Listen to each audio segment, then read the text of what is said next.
এই নেন স্যার, আপনার এই মাসে হয়েছে 10,560 টাকা। বলছিলাম কি, অ্যাকচুয়ালি আজকে আমার স্যালারিটা হয় নাই, মানে স্যালারিটা দিতে আর একটু দেরি হবে। আমার কাছে এখন টাকা নেই। আপনি যদি কিছু না মনে করতেন তাহলে আর একদিন অপেক্ষা করবেন। আমি আগামীকাল আপনার সমস্ত হিসাব ক্লিয়ার করে দিলাম। এটা কেমন কথা কইতাছেন স্যার? মাত্র তো একটা দিনের বিষয়, তাই না? না না, আসলে আমারই উচিত ছিল আপনার সমস্ত হিসাব 3-4 দিন আগেই ক্লিয়ার করে দেওয়া, কিন্তু সেটা তো আমি করতে পারলাম না। আমার বেতন আসতে একটু ডিলে হয়ে গেল। আরে স্যার, কোনো ব্যাপার না। আপনি কি আমার এই 5-6 হাজার টাকা নিয়ে পালাই যাবেন নাকি? আচ্ছা ঠিক আছে, তাহলে আপনি এক কাজ করেন, কালকে একবার আমার এখানে আসেন, আমি কালকে আপনার সমস্ত হিসাব ক্লিয়ার করে দিব, কেমন?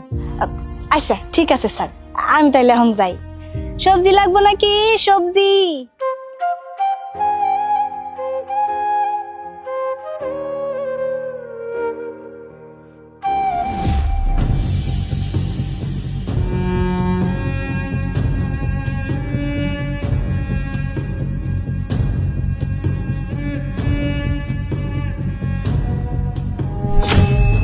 আজকেও তো ওই দরজা বন্ধ।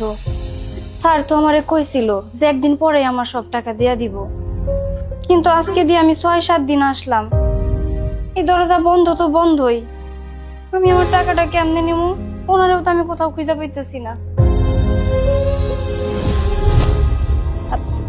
আপু, আচ্ছা আপু, এই যে এই বাসায় যে একটা স্যার আছিল, উনি কই, আমার একটু কইতে পারবেন? ওই লোক তো 1 নম্বরে বদমাশ ছিল, মানুষের থেকে টাকা নিয়ে পালিয়ে গিয়েছে। তার মানে আমার সবজির টাকাও নিয়ে ভাগছে? আরে আপনার সবজির টাকা তো কিছুই না, পাশে যে মুদিখানার দোকান আছে ওনার টাকাও দেয়নি, আর সকালে যে লোক দুধ দিতে আসে ওই দুধওয়ালার টাকাও দেয়নি। উনি এমন নিচু মনের মানুষ ছিল যে আমাদের সোসাইটির একটা সিকিউরিটি গার্ডের থেকে 2-3 হাজার টাকা নিয়েও পালিয়েছে। আর আজ দি কাল দি করে করে 2-6 মাসের ভাড়াও দেয়নি। হয়তো কোথাও পালিয়েছে, আনন্দ করে বেড়াচ্ছে। একটা কথা না সবসময় মনে রাখবেন, উপরওয়ালা ছাড় দেয় কিন্তু ছেড়ে দেয় না। উপরওয়ালার মায়ের কোনো শব্দ হয় না। ও গরিবের টাকা মেরে দিয়ে কোথায় যাবে? আল্লাহ না এর বিচার একদিন ঠিকই করবে, দেখে নিন। সবজি রাখবেন? সবজি, টাটকা টাটকা সবজি রাখবেন নাকি? আরে এটা তো ওই স্যার।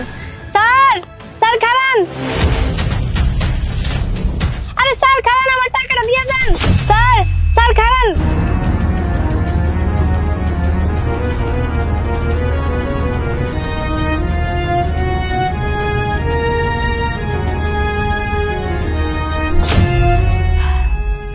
তাইলে এটারই কয়